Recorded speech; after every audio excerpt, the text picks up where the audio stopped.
ganito pa ako, di ba? Oo nga. Oo. Naman niyo ba? Ang dami yung init niya yan. Ano? Medyo mainit. Kaya nga. Everyone! Hi! si Lisa. Teka, Lisa, anong ginagawa mo dito? Grabe ka naman sa akin, Kuya Bitoy. Di ba guest niyo ako? Guess ba na? Oo nga! Oo nga, balaan ako! Sorry! Sorry, medyo sabaw kami ngayon dahil sa sobrang init eh. Pasensya na. Actually, totoo. Init! Ay, sorry. Kaya alam ko na ba, Kuya Pao? Kaya nga may dala ko sa inyong pampalamig. Uy! Pampalamig! Ice cream! Eh, hindi ice cream yung dala ko. Malamig, pero malamig na boss. Ha? Malamig na boses? Oh, ayan na, ayan na. Bobo!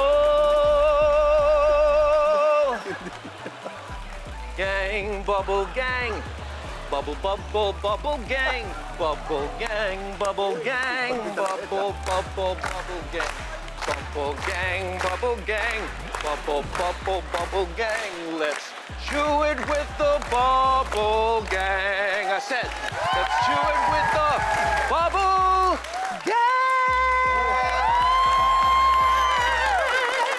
Grabe!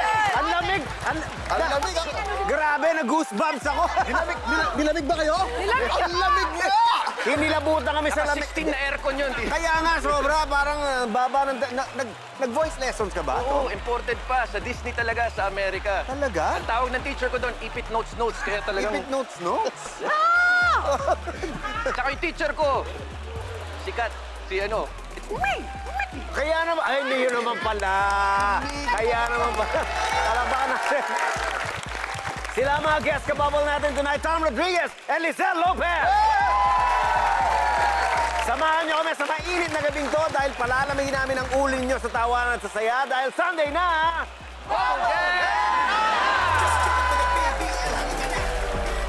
Nilamig ba kayo? Nilamig ba kayo?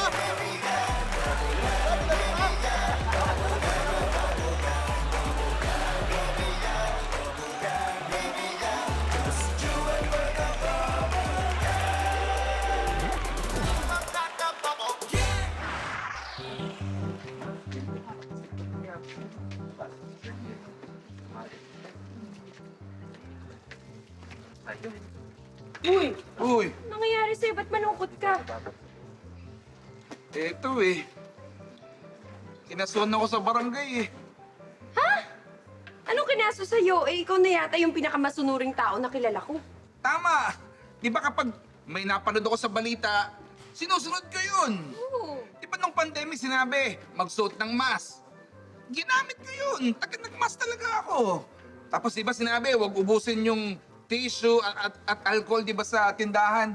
Sinunod ko yun. Oo, tsaka di ba namigay ka pa nga nun? Oo.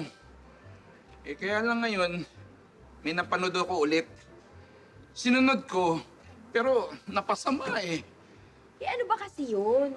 Di ba dahil di ba sobrang init ng panahon ngayon? Oo. Kasi yung napanood ko, kapag nasa bahay ka raw, dahil nga mainit, huwag ka na magsuot ng underwear. O, teka, tama naman yun. Kasi di ba nga, para maiwasan magkaroon ng sakit sa balat, dala ng init, magtanggal ka na ng damit. Tsaka isa pa, nasa bahay ka na rin naman, tsaka patulog ka na. Tama, kaya lang, kinasuhan pa rin ako eh. Eh, bakit ka nga kinasuhan? Eh dahil nga mainit, sa labas ako ng bahay natulog.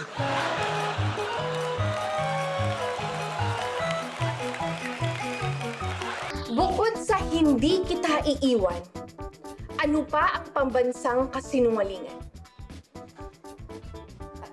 Sorry, nalobat ako. Kasinungalingan! Hindi naman sa pinag-overthink kita, pero hindi mo ba naisip na kaya matagal mag-reply yung boyfriend mo? Eh may ka-chat na siyang iba? Hindi naman sa pinag-overthink kita. Pero hindi mo ba naisip na kaya may bagong empleyadong gumagawa ng mga trabaho mo, eh tatanggalin ka na? Anytime, anyone, anyhow. Halika manood at sumigaw. Anywhere in the world, everybody in the house. Click and subscribe now. You know. Click and subscribe